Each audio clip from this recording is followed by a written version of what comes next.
Welcome to this episode of Inside Stories by Anu in partnership with the Chennai Angels. We kickstart this conversation with the investors who have placed their faith, fund and trust in Blaer Motors.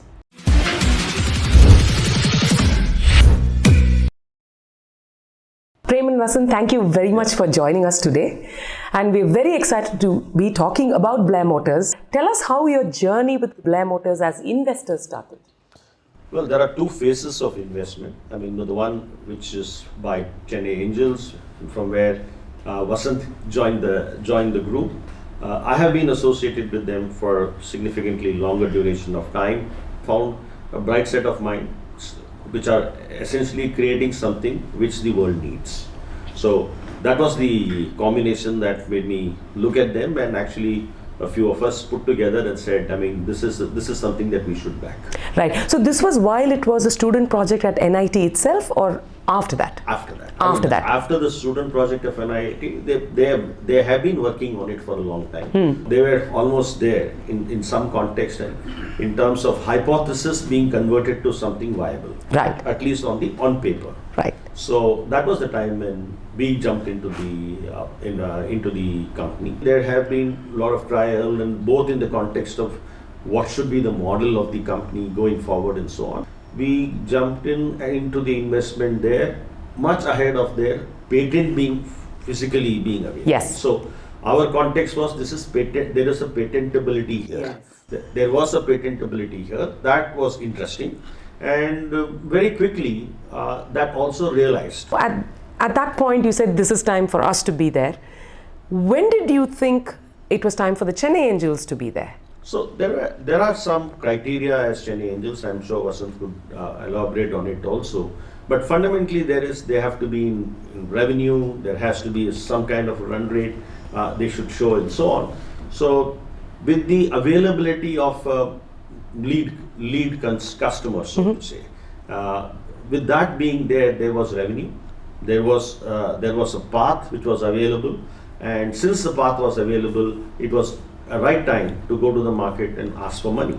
And because you had a story which is worthwhile, a story which had the emotions, the story which had a good amount of success, and obviously there has been some people who acknowledge the story. Correct. In the sense, yes, we will put money where our mouth is, and essentially that translated itself into an interesting opportunity to take to Chennai Angels. So Vasant, what were your first impressions when you came across Blaer Motors? See, when they came to us first in November 20, generally all these R&D companies, it takes 8 to 10 years to fractionalize. The biggest advantage what we saw in them was, see, normally in 2013, all the companies, even big OEMs or even car manufacturers and two-wheelers like Honda and all this, they started thinking about EV itself by 2016 something only. So it came within 3-4 years, it is now in the market. Whereas these guys, they thought about it in 2013-14. So they are little ahead of the curve. By 18, they already had a patented thing. So the proof of concept was there very early. So they have that advantage of the early mover, particularly in R&D, which is very critical. But it's not just the funding, right? It's also the mentoring and also the advice, because both of you bring tremendous knowledge with you. So in what areas have you been mentoring them and giving them advice and support? Yeah. In the initial stages, I mean, I think to a large extent, post the investment from Chennai Angels, Vasant has been spending a lot of time with them. But in the initial stages, when I and a few of us were looking at it, our focus was largely the marketability of the solution. They were not interested in actually starting to manufacture. But as entrepreneurs, that was not an option which was not available. Okay, it might have been in their mind. So one could actually spray all over the place, right from saying I want to manufacture to just say I want to license. Yeah. I mean, and many things in between. Okay, so given that, I mean, our objective was to understand what can actually be taken to market. So narrow it down, and I think this is work in progress. Even now, as we speak, I believe that we still have a few steps to take to be in a position to say this is the direction you are following. But at this point of time, because you had an anchor client, a large part of your momentum is aligned to them, and which is something that, I mean, as that gets into more maturity and production and so on, things will change even at the ground level. So our whole focus in the early phases were different. Our focus now is how can I take them to the market, bring whole lot of opportunities in front of them. So our objective was to try and bring, in fact, we signed up with one lead manufacturer. We went a long distance with another very large manufacturer actually. We went a long distance. There were multiple prototypes, multiple discussions and things like that. Somehow, this clicked faster than the other one. But the whole concept was received well right across, with the exception of maybe one OEM, who were just, maybe just rubbishing it to some extent. But yes, those are opinions. You can't do anything about it. Another thing is actually nowadays we have a monthly meeting where we discuss what are the areas where we can improve upon and how to set the house in order. Right. One is the go-to-market, which is said.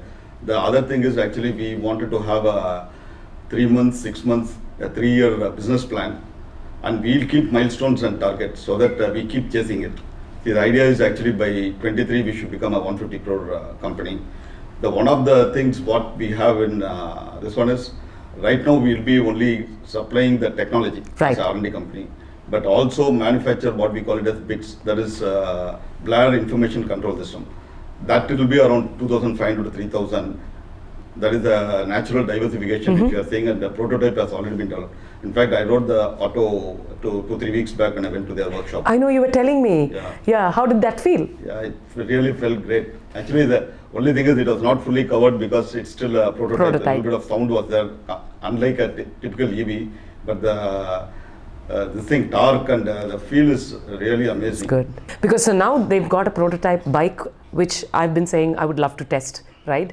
You've already ridden the three-wheeler, that is the auto. So that auto segment is one. The commercial vehicles is actually one area where it can be a real big thing. So they are already working on that. And fleet vehicles? Fleet vehicles. Okay. So that is one area which... maybe not the large ones, but we are talking about urban porters, like the porters and other... minivans and those kinds of things.